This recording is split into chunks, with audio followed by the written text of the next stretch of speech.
আমি কম্বল দিতে গিয়ে তো ওনাকে চায়ের জন্য সাধলাম, উনি নিজেই তো না করলেন। তারপর দেখি তরবার তরবার করে নেমে এসে এখন চায়ের জন্য চেঁচামেচি করছেন। Shut up! আমি আপনাদের বাড়িতে এসেছি, আপনাদের বাড়িতে এসে আমি একজন কাজের লোকের হাতে চা খাবো?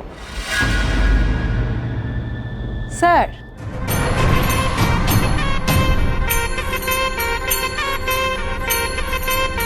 স্যার, আমার আতিথেয়তার দায়িত্ব তো আপনার স্ত্রীর নেওয়া উচিত। আপনার সব থেকে প্রিয় ছাত্রীর যত্নআত্তির দায়িত্ব তো আপনার স্ত্রীরই নেওয়া উচিত, তাই নয় কি? আচ্ছা, আপনাদের কি মনে হয়? আমার তো তাই মনে হয়। আপনার কি মতামত স্যার? ডাকুন না ওনাকে। আরে ডাকুন না, আপনি ডাকুন না স্যার।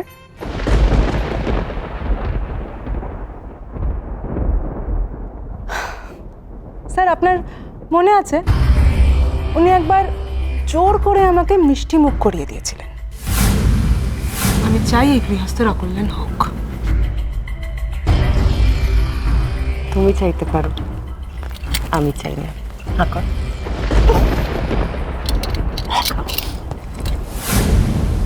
আমার মুখে জোর করে সন্দেশ গুজে দিয়েছিলেন, আর আজকে উনি আমার জন্য এক কাপ চা আনতে পারবেন না?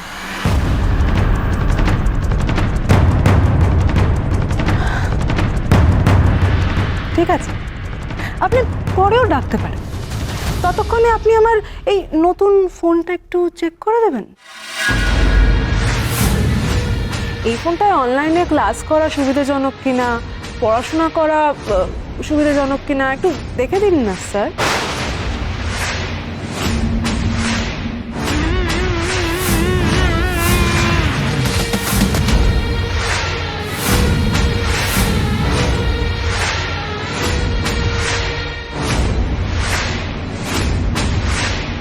যদিও এখন আর আমার আপনার কাছে অনলাইনে ক্লাস করার কোনো প্রয়োজন পড়বে না, তাই না?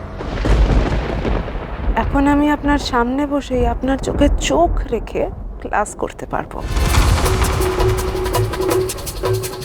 কি হলো? ডাকুন এবার, ডাকুন আপনার বউকে।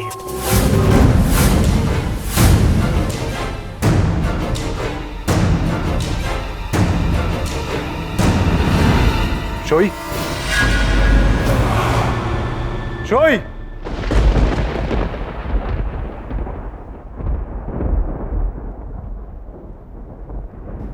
সই, ও যা বলছে সেটা করো।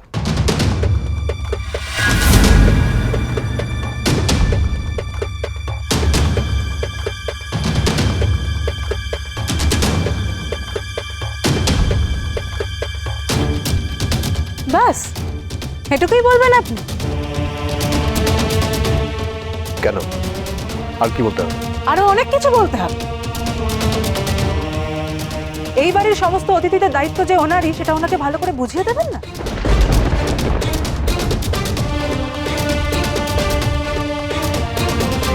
আর আপনার সব থেকে স্পেশাল গেস্টের দায়িত্ব যে ওনারই, সেটা তো ওনাকে ভালো করে বুঝিয়ে বলতেই হবে।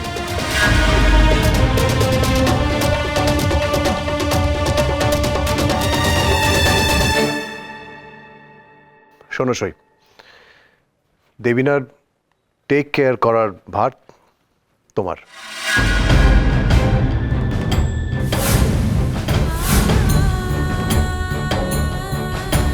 ওর আতিথেয়তার ভারও তোমার, ওর দেখাশোনার ভার তোমার। তুমি ওর দেখাশোনা করবে।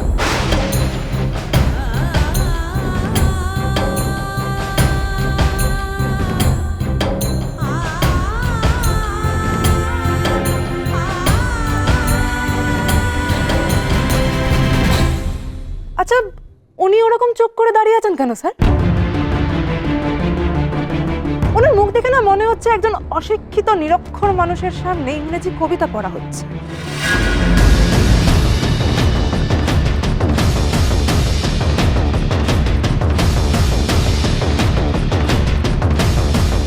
বলুন স্যার, ভালো করে বলে দিন। আমি তো শুনেছি গবেট মানুষদের মাথায় এই সমস্ত কথা সহজে ঢোকে না।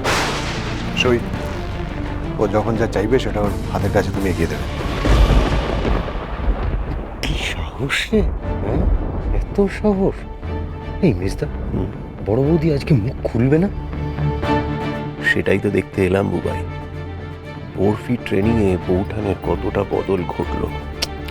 মানে বৌঠান আজকে কি সেই আগের মতোই সবকিছু মুখ বুঝে সহ্য করবে, নাকি প্রতিবাদী হয়ে উঠবে?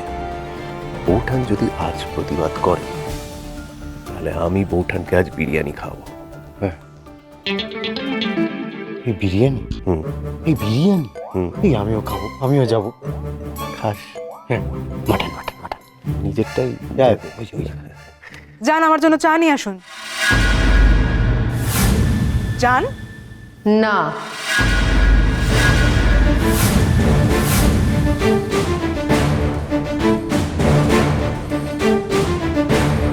হয়ে গেছে, হয়ে গেছে, হয়ে গেছে বিরিয়ানি, পাক্কা বিরিয়ানি, মটন বিরিয়ানি। মাটন। না, আমি পারবো না দেবীনার আতিথেয়তার দায়িত্ব নিতে।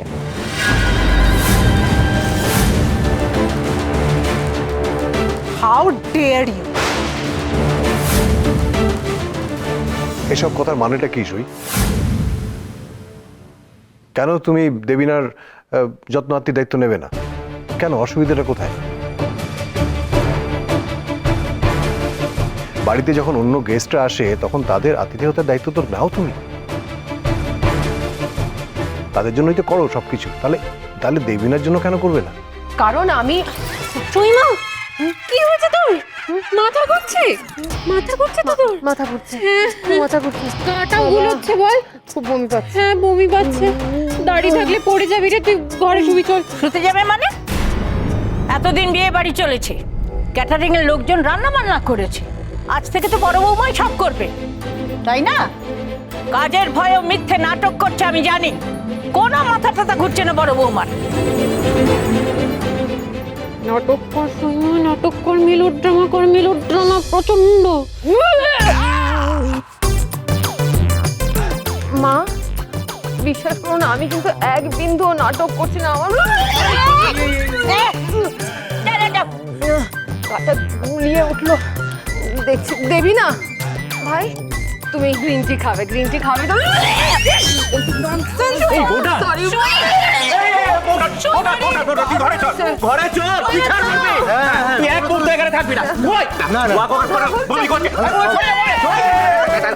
নাটক, নাটক আর নাটক, কিচ্ছু হয়নি ওনার। সব বুঝলো কি, সব নাটক।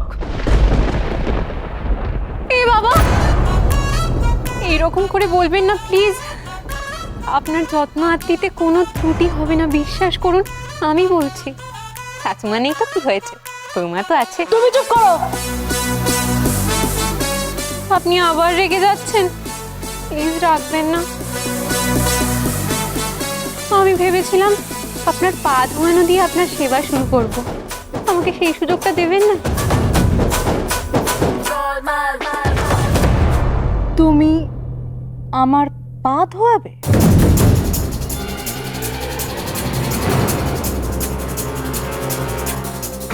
ওকে, ফাইন। তুমি তাহলে আমার পা ধোয়ানোর ব্যবস্থা করো, কিন্তু বরফি, আমি সেটার একটা ভিডিও করব। ভিডিও করে আমি কলেজের সবাইকে দেখিয়ে দেবো, তখন সেটা ভালো হবে। দেখুক না, দেখুক। আমি তো আপনার জুনিয়র, কলেজের জুনিয়র, কলেজের সিনিয়রের পা তো ধুইয়ে দিতেই পারি। ওকে, ডান। যাও, তুমি গিয়ে আমার পা ধোয়ানোর ব্যবস্থা করো। দেবিনা, তুমি একদম এই পাজি মেয়েটার পাতা ফাঁদে পা দেবে না বলে দিলাম। You have to be careful. কে কার ফাঁদে পা দেবে না দেবে সেটা তো সময়ই বলবে, তাই না বুদ্ধি?